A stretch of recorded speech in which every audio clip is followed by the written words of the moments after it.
happening, everyone? Welcome back to Decimal Tenths yet again. My name's Nick, and today we've got a little bit of VAG tuning royalty here. Wouldn't you say so? So today we've got Sam's MK2 GOLF 18T up on the DT rollers. It's got an 18T hybrid turbo. Hybrid TT300. TT300. You've still got the cheese, haven't you? Cheese Still got the cheese, so we're going to have to obviously limit torque when we go for it, but the nice bit of kit that he's got is the Ignitron Ecu. You've just getting that, haven't you? Yeah, I don't know what I'm doing with it. All the gear, no idea. Freshly supplied from Bill at Badger 5, so... Straight up from Bill, sent it over, put it in, and I shook garage works and didn't know what I was doing. No. But the best part is, you give it a go though. Yeah, I've been here 2 hours here from Barnsley. And that's the strength of the Ignitron. It's so good out of the box that you can put it in your car. Mathless.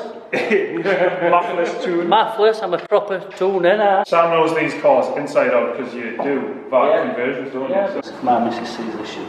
No. We never tell them. 50 never quid. tell. 50 quid, yeah. 50 quid, yeah.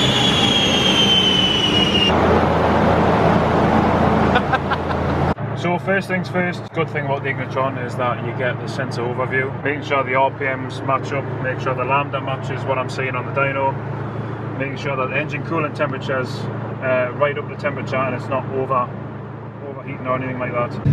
So it knows what my target lambda is from this table, follows it pretty nicely. The short-term fuel trim is basically as a percentage how far away it is from target lambda. And then all that happens is the long-term fuel trim or the average of the short-term fuel trims gets stored in here. If it's dark or it's dull, then it's only been in that cell very, very short amount of time, so there's not much data collected. Whereas if it goes white, then it's got a lot of data, so that's a good, it's reliable, that data now. So then I can move on to trying to get into the next cell, just by playing with the brake on the dyno, and obviously using the throttle to increase the revs, or essentially the map sensor, to try and make sure that I get lots of data that's white.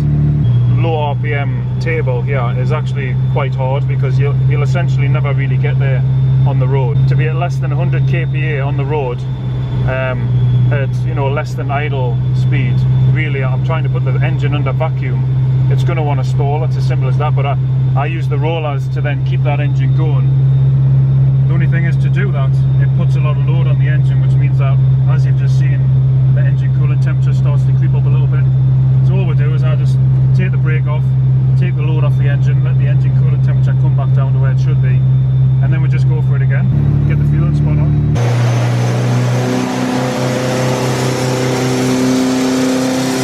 So we've done all the low level fueling. We're creeping up into this part here. I've actually took the boost a little bit higher than I want, just to try and rein it back in, to be honest, just to make sure that we're fueling is happy all over the table. The boost is exactly where I want to be. Checking the fuel adaptations again, make sure it's all safe for the boost. Just creeping it up. We're at 1.2 bar at the minute. And it's pushed now, I think it's just over 230 brake. Haven't even touched the timing, and I think there's a bit more to do on the boost as well. I think this will be good KO4 power, to be honest.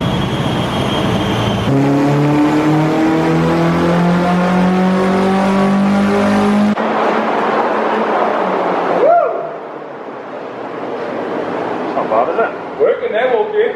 Worky. Worky, baby. What did you want to be? 265. I think you've done it. Max torque, 245 foot-pounds, so still not there, is it? Still makes any price. That's basically your boost curve, so it's nice and smooth. And 292. 292 brake, Oh yeah. We'll just try and smooth that a bit. Fueling, again, more adaptations to make your fueling a bit nicer. But I mean, in terms of like peak power, It's never been above 240. it's an awesome figure, isn't it? Fucking right, no bad. It's an airflow meter, mate. That's what's It's not the airflow meter, that's the air filter. To 1.3 bar, 230 kPa has put us over 80% duty cycle on the injectors. So really, I think we're pretty much tapped out for fuel now. He has got a DW65 fuel pump with 550 injectors. So to be hitting 85% duty cycle at 1.3 bar I would imagine that the DW65 isn't that fit, because 550 injectors and 3 bars should support 360-ish brake. So I would imagine that his fuel pump can't keep up on this one. So I think in terms of fueling, I'm going to bring it back down. Well, I'm going to bring the boost back down so the fueling can match it, and I think we'll end up at about 1.25 bar, 80% duty cycle on the injectors. And the reason I don't want to go over 80% is because 80% duty cycle essentially means that the injectors are on for 80% of the time with only 20% off. And it's good to have that little bit of headroom, because for example, if there was an issue and the ECU needs to ramp up the injector duty cycle to meet whatever issue, for example a big vacuum leak, a boost pipe blows off, it doesn't have headroom if it's at 100%, whereas at 80% it has a bit of headroom. So I think I'll take this back down to 1.25 bar, we'll do some fueling adaptations, make sure the fueling's perfect for that. Just, you know, log view, log view, log view, simple as that. Try and dial it in, try and smooth it out. Try and just make it as safe as possible, and as fun as possible obviously too.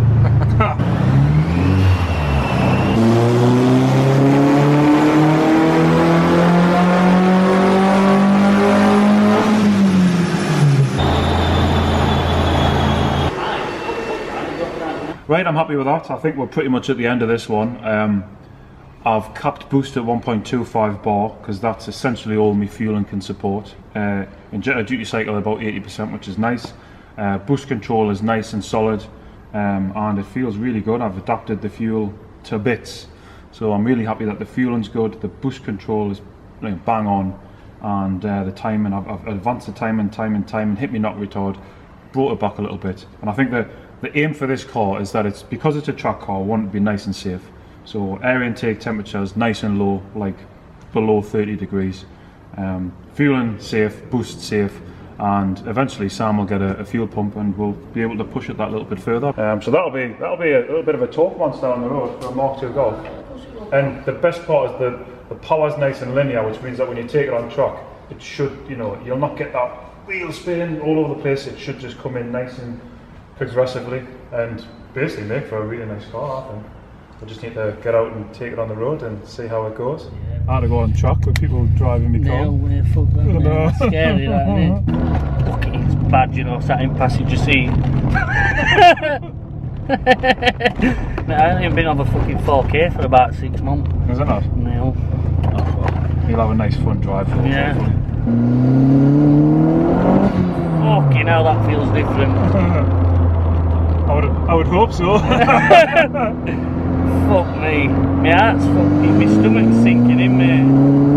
You know what it is, because you've got it set up for track, it does feel nice and firm and... Fucking done from this side. You get to have a go in a minute, man. Fucking hell, them tyres are wank,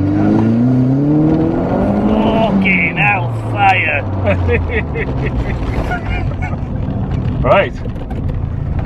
Well, I'm pretty happy with how it feels. Yeah, it's good that, mate, isn't it? Shall we get you in the driving seat? Well, stop the logging there. We'll have enough there, I think. That was scary. Now it's my turn to be scared. Fucking hell, fire. So you'll have to... I'm going to have to take it steady on way home. I was going to say, just get used to it. Bit by bit. Well, I mean, that hybrid, it comes in hard.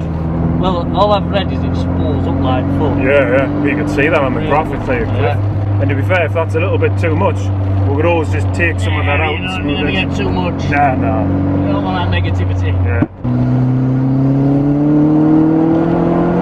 Fucking hell, that pulls one an hard that bastard, doesn't it? Fucking hell. That's it. Yeah, left you. I'm too busy holding on.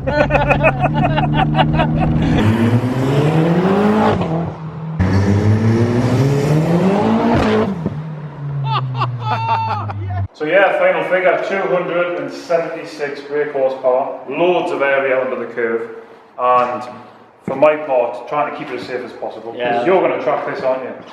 Yeah, so track garage. Yeah, so 1.25 bar of boost, which is nothing for this turbo. Air intake temperatures are really nice, between 20 and 30 degrees, and it just sings, doesn't it? Yeah. Get a little pump on it. Does that? I think we could have achieved more power if we would have accepted a little bit of, you know, ignition retard in there. But I've removed it all Keep it safe. just to keep it safe, just in case the temperatures go up on track.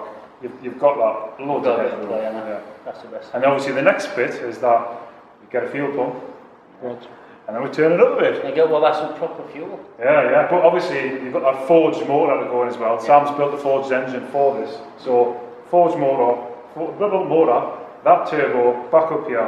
All for 50 quid. Exactly. Laughing, isn't he? So, are you happy? I'm more than Yeah. happy, pal. You'll obviously have to keep in touch and let me know how the drive form is. And, Scary, isn't it? Yeah. If that little allowing were out to go by my I think I've still got shit. But we've obviously done a lot of testing on this dyno on our own cars. So, but Sam, you're the first one, right? I had to be first. No point being last, is there? It's all bullshit. Yeah, that's it. What an absolute scream of a day we've had mapping this. Absolute beast of a track car Mark II. It's so good. It was really cool. Ignitron playing a big part of that. But yeah, thanks for bringing it, Sam. And thanks very much for watching, everyone. If you like this type of content, we're doing the tuning and what have you, then hit subscribe, because I think we'll do more of it. I mean, this is what we love doing, so why not? Hopefully you enjoy watching it. So yeah, thanks very much for watching. See you in the next one. Seeing you.